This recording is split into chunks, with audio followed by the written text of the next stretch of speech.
मेरे प्यारे बच्चे, आज मैं तुम्हें कुछ खास बताने आया हूँ। इसे ध्यान से सुनना मेरे बच्चे। अगर कभी थक जाओ तो इतना याद रखना कि थके हुए शरीर को आराम की ज़रूरत होती है। तुम्हें भी आराम की ज़रूरत होती है। जब कभी ऐसा लगे कि तुम अब थक गए हो तो रुक जाओ बच्चे, थोड़ी देर आराम कर लो और उसके बाद जब दोबारा से तुम तरोताज़ा महसूस करो, फिर दोबारा से उठो और अपना काम करो, क्योंकि जीवन है और तुम्हारा शरीर है।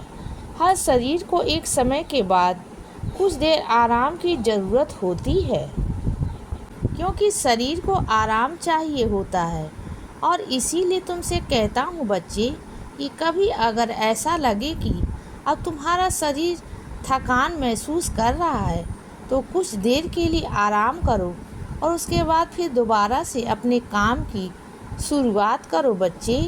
एक बात मैं तुमसे कहता हूँ कि घर के बाहर निकलो, जब शाम का समय होता है घर से बाहर निकलो, आसमान की तरफ देखो, कभी थोड़ी देर सैर करो, क्योंकि तुम्हारे सैर करने से तुम्हारे शरीर की आराम की ज़रूरत है। तुम्हारे शरीर को थोड़ी सैर की ज़रूरत है। बाहर निकलो, कभी अपनी छत पर जाओ, ऊपर आसमान की तरफ देखो बच्चे। इतना खुला हुआ आसमान ये कहता है कि ज़िंदगी इतनी ही विशाल होती है। अगर अगले पल कोई भरोसा नहीं होता तो यह भी हकीकत है कि ज़िंदगी सालों भी चलती है, इसका अंत होगा यह भी पता नहीं। लोग कहते हैं, मैंने बहुत बच्चों को कहते हुए सुना है कि ज़िंदगी के अगले पल का भरोसा नहीं होता, क्योंकि संचित करना क्या सोचना। लेकिन यह भी हकीकत है कि ज़िंदगी के बारे में कुछ पता ही नहीं होता। लेकिन यह भी हकीकत है कि ज़िंदगी सालों चलती हैं। कई बार तो ज़िंदगी 60-70 साल 80 साल तक चलती हैं। अब तुम बताओ, अगर तुम संचित नहीं करोगे, तुम अपने बारे में नहीं सोचोगे, तुम कल के बारे में नहीं सोचोगे, तो फिर तुम बताओ तुम अपने जीवन को कल कैसे जियोगे। अगर आज में ही रह जाओगे, मैं यह नहीं कहता हूँ कि कल के भविष्य के चिंतन में तुम अपने आज को बहुत ज़्यादा पतला कर लो या बहुत ज़्यादा चिंतित कर लो।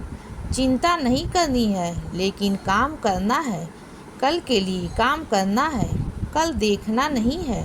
तो यह भी हकीकत है कि ज़िंदगी बहुत लंबी भी होती है और तुम्हारी ज़िंदगी में दुख तकलीफ़ें हैं नहीं। इसीलिए तुम्हें एक बात कहता हूँ कि हमेशा आने वाले कल के बारे में सोचते रहो, करते रहो काम, क्योंकि तुम्हें अपने आने वाले कल को भी संवारना है। तुम्हारी ज़िंदगी सुरक्षित है, तुम सुरक्षित हो, कहीं कोई परेशानी नहीं है। और इसीलिए अपने आप को निराश करने की ज़रूरत नहीं है। कौन क्या कहता है और कौन क्या तुमसे चाहता है, इसके बारे में गहराई से सोचो बच्चे, और चिंतन के बाद फिर फैसला करो कि तुम्हें क्या करना है, क्योंकि तुम जो करोगे उसका परिणाम अंततः तुम्हारे ही सामने आएगा।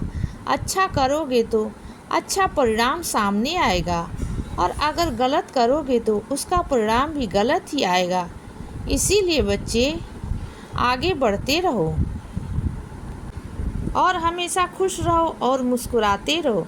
मेरा आशीर्वाद हमेशा तुम्हारे साथ है बच्चे।